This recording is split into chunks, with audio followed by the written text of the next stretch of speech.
got the vibe, yeah, we got the flow. Jeff Foxx, taking you behind the mic, keeping you in the know. Where the real stories are told,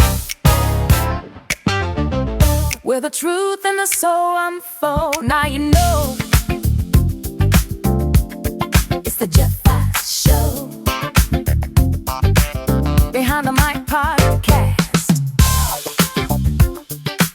It's the Jeff Foxx Show, Behind the Mic podcast. And today, we're talking to an icon of the Broadway stage, film, television. He is a generational talent. They only come around once in a lifetime. And we're so happy to have him here today. Ladies and gentlemen, the great Ben Vereen.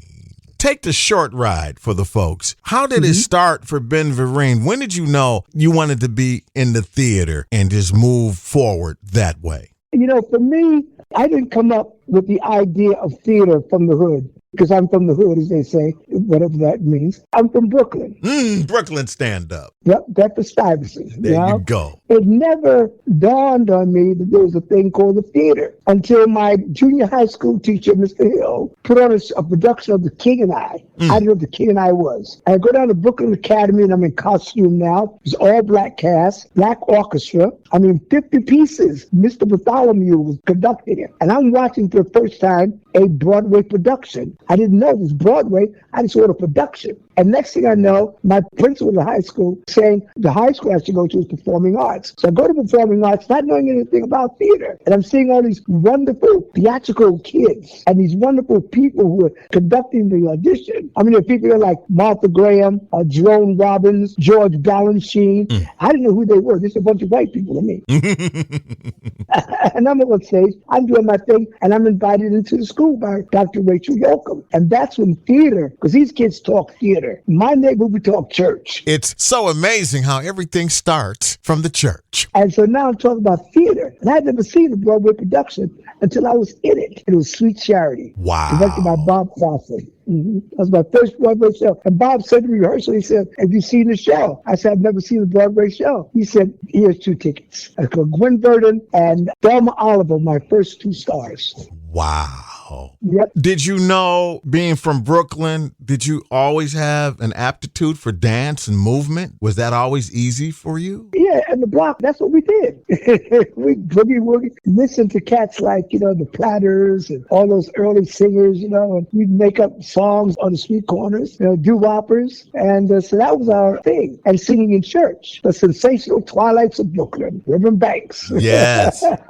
That's the Ben Vereen Foundation. That's the foundation. You can't dance without telling a story. And so I applied that to my dancing, and then I found out that I applied that to my acting as well. Wow. You got to tell a story. So it all worked hand in hand. I've been blessed. How hard was it when you started to learn dance? Because dance is a technique, and every step has a name, plie, first position. It does. How long was it to take what you did naturally to apply to actually something formal? It didn't take long. Once you got the form, it was attaching the feeling to the form to express what you were feeling inside. That's what David Woods taught us. And so the steps became the expression of your feelings. Tell that to young dancers today. You learn the technique. Once you learn the technique, throw the manual away. Go by your feeling, your and gut. Go by what you feel. They come to see the dance is beautiful, but they come to feel the story. They come to feel the story. It's a master class from Ben Vereen. When you auditioned for Sweet Charity, you were so young, they just saw that raw talent and they just said, please be a part. Yeah, Bob Fosse. Out of all those dancers, like the opening of all that jazz. Actually, let's go back. Right out of high school, there was a woman there, Vinette Carroll. Don't Bother Me, I Can't Cope. Yeah, and also I'm Too Short to Box with God. Great shows. And she saw me do my high school recital. And she came to me and she said, I want you to do my production of A Prodigal Son off Broadway. I didn't know what A Prodigal Son was. I'm rehearsing, the show opens, and I come out of the dressing room one day. There's this little short guy there. He says, I'm looking for Benjamin Vereen. I said, I'm Benjamin Vereen. What you want? He said, my name is Langston Hughes. I wrote this play. Oh, you met Langston Hughes. Yes. Wow. He took me to dinner. No kidding. Yes, he did. I met Langston Hughes, man. That's how it all started. You were just blessed to do this from get. God just sprinkled these golden steps along the way. Yes, he did. You had dinner with Langston Hughes. What was that like? amazing. But I didn't know who Langston Hughes was. Understand? Right. You didn't even know. I didn't even know. And then I later found out, my God, he invited me to his home. He gave me two of his books he'd written called The Big C and I Wonders I Wander. He autographed them for me. He talked about theater and the Renaissance. It was amazing. You know he's from Cleveland. Yeah. And he wrote all those great shows like Tambourines to Glory Yes, he did. Yes, Little he did. Ham Yes, he did. and those kind of Yes, shows. he did. Oh, man. I know a lot about Langston's work. I used to do a character called Jesse B. Simple. Oh, yes. Simple. Yes, Simple. You did that. I did that. Wow. I like to see. Are you still doing it? I've been going to all the Broadway shows. It's still in me, and I'm talking to the great Ben Vereen. Who knows what happens next?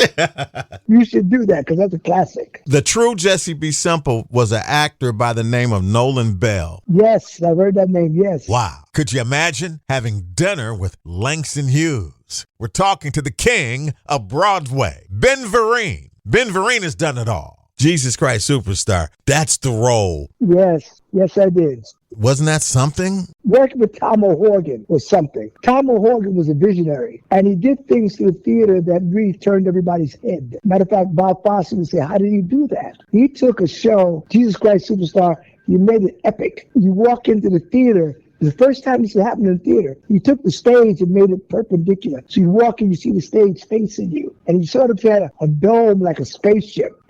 Wow. The man's visionary was amazing. And of course, Jesus Christ Superstar was very controversial. So we come to the theater and you have nuns out there saying, stop, blasphemy, blasphemy. I said, this is a job. I just want to do my job. The show was wonderful. He was amazing. It really was. And the playing part of Judas, I'll tell you a story about this. When I auditioned for this show, I'd done a show called Hair. Yes. And now I'm in San Francisco doing No Place to Meet Somebody. I get this telegram from Tom. And the telegram asked me to pick up the album of Jesus Christ Superstar and study the role of Judas. So I did this. He sent me a first class ticket. First time I flew first class to New York City, and I went to the Mark Hellinger Theater, and the audition was there, and he was waiting for me, and I sang all day from 8 o'clock to about 10 that night. Wow. Against everybody. And about 10 that night, Tom said, okay, let's adjourn to my office. And Robert Stigwood, the producer, said, yeah, he's good, but we want to hear him sing against Carl Anderson. Yeah, who did it in the movie. He played it in the movie. He did the movie and he did it on the road. He was an amazing singer. Yes. And a good friend. Yes. I'm waiting around for him, and who walks in but Yvonne Elliman, who played Mary Magdalene. Exactly. Jeff Finhole, who played Jesus, who thought he was Jesus. I'm singing I Don't Know How to Love Him. So Carl gets to the mic and he sings the song beautifully. And I get up to sing the song. A guy in the audience says, I'll play for him. He climbs up on the stage, gets behind the piano, he starts playing the song. I start singing it. I hear a chord I hadn't heard all day. I said, excuse me, that's not the song. That was Andrew Lloyd Webber. Wow. The man didn't speak to me for 10 years after that. I didn't know. I'm from Brooklyn. Brooklyn in the house. That's how we do in Brooklyn. That's how we do it. You got the wrong chord. That's the wrong chord, man. He didn't speak to you for 10 years. He didn't speak to me for 10 years. But because of that show, I got nominated for my first Tony. And I tell you, Chief, I didn't know what a Tony was, but I was nominated for the Tony. Wow. And Bob Fosse called me. And he's because we had done Sweet Charity together, and he'd been watching me. He hired me to go on the road, San Francisco with Yvonne Elliman, and then on the road with Chico Rivera. And then from that, he called me to do the movie. And so he'd been watching me. And he calls me when I got the nomination. He called me to audition for Pippin. And I went to the audition. I dressed up because I wanted to show him, how much I'd learned since he'd last seen me. He told me to go downstairs and read this monologue, study this monologue. I come upstairs and I read the monologue. He said, your reading is not great. We'll let you know. So 2 weeks later, I get a call that I got the show. Wow. And I'm excited. Yes. So my agent, I said, Bob wants me to do the show. He says, I read the script, and he says, the show has a 90% chance of not making it. I said, well, if Bob's going to do it, I'm going to do the show. Right. So I ended up sitting at rehearsal the first day. Sure enough, there was no role. Wow. And Bob's sitting across me, he's laughing. So after that, after the reading, he comes over and he says, don't worry about it. You got this. And he goes and said, I want you to go study guys like Jimmy Slide and Bojangles and people like that. Just check them out. The dancers. Yes. Yes. Buck and Bubbles. We said, okay, we got this, and we created the leading player. It seems like the early part of your career, you were just kind of walking through and things were happening around you and you're like, I don't know, but let's do it. Yeah, it's all God. Isn't that something? It's all God. You see, I said, I'll go. Yes. And God said, I got you. Just like that. From theater, let's jump to the small screen, which really took your career to another level. How did Roots happen in 70? I guess you started doing it in 76, right? Same story. Same story. Same agent. I'd heard about Roots. It was in the Reader's Digest. I wanted to be a part of it. Like, all of us African Americans want to be a part of it. Because in school, the only paragraph was, you were a slave and Lincoln freed you. We know that wasn't true. Right. Well, he was a man who went across the ocean, found his family in Gambia, and not only came back on a steamship, he came in a Harvard steamship to simulate what it must have felt like for us, and wrote this book. I wanted to be a part of it. Yes. So I went to my agent, same agent. I said, there's a show they're doing on ABC. It's called Roots. And I always said, Ben. He said, you're a song and dance man. And look at the actors. Everybody was in that thing, man. Everybody.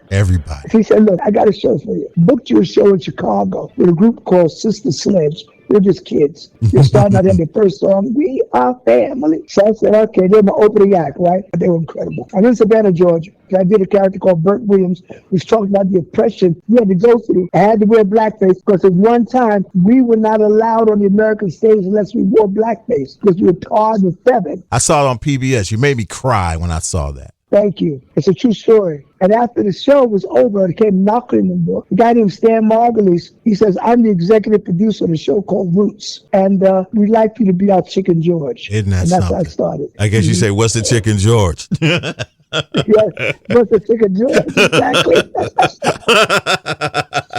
I didn't care. I heard that. I was part of Roots. I could have been one of the people in the ship going, let me out of here. Let me out of here. I didn't care. You put that top hat on and the rest was history. No, thank you. Well, you know what else makes me cry? When you do Bojangles. Oh, yes. Sammy Davis Jr., what did he mean to you? Meant everything to me.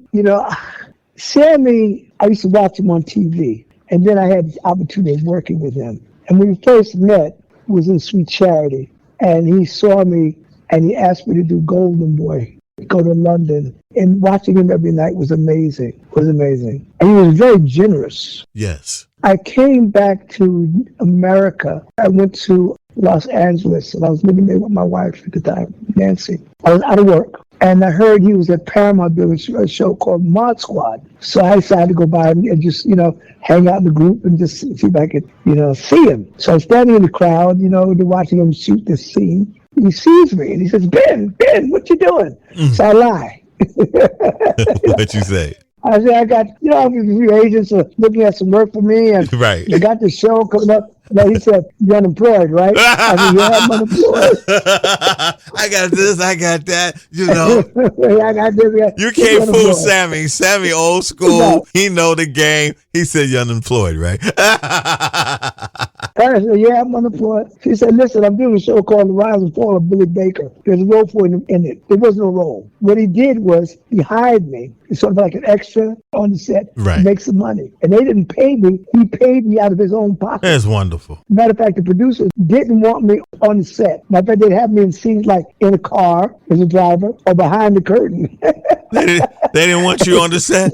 On the set. Sammy said, no, he's my man. And he paid me out of his pocket. He do things like that. Yeah, that's wonderful. Oh, you got some great stories. Yeah, a million stories. What was it like to be the toast of New York theater when the show was over and you guys left? I saw you in Jelly's Last Jam. I'm going to tell you that. I saw you. I was there. Wow. I saw that. You. That was my comeback show. I saw you. But what was it like to be the toast of New York, during Jesus Christ Superstar and all those great shows, and when the show was over and the lights are bright in the city and all of that happening in the theater district and you were the king? What was that like? There's no words to express the overwhelming gratitude to be recognized like that because I never expected it. It's hard to find words. I used to pretend that I was Ben Vereen. And I would do the Jesus Christ Superstar, and I'm running around, and I stop after the performance and the standing ovation, the pride that you have as a performer, that you would just stand there, and you were such a strong performer. You just took the stage, and you made it yours. You had them in the palm of your hand. You could feel that, couldn't you? Oh, yeah. We had, it was a love affair. Yeah. It still is a love affair. Sure. Absolutely. They deserve the best, but all I got. My show, the door is always open. So anytime you're doing something, you want to talk. Thank you, Jeff. But I just want to tell you, I'm doing what I'm doing now because of you. Oh, thank you, Jeff. And it's not often that you can have an opportunity to tell folks that you had a lot to do with the inspiration and the focus and the determination you put in me to keep going, to keep going, to keep going. And I thank you so much for everything you've done. Well, you're the reason why. So thank you, sir. Please let us know what you're doing. We will talk again. Yes, we have to. Ladies and gentlemen, it's the great Ben Vereen today, right here on the Jeff Foxx Show Behind the Mic podcast. Thank you, Jeff. And of course, I want to thank you so much for checking out this episode of the Jeff Foxx Show Behind the Mic podcast, a conversation with the King of Broadway, Ben Vereen. And remember, you can also check out the nationally syndicated Jeff Foxx radio show, bringing you the best in music, culture, and conversation every day. You can also stream us online. Just look for the Jeff Foxx Show affiliates and pick your station. I'm also very happy to let you guys know my new album is now available. It's called Variations. Check this out. What's up? It's Jeff Foxx. Now, you know that perfect song. When you're driving, windows down, just cruising. That's what Variations is all about. That's my brand new album, Variations. It's a musical journey through melody, mood, and imagination. I'm going to have you jamming with this cut, one day at a time. Variations will have you grooving with this one. After the Dream.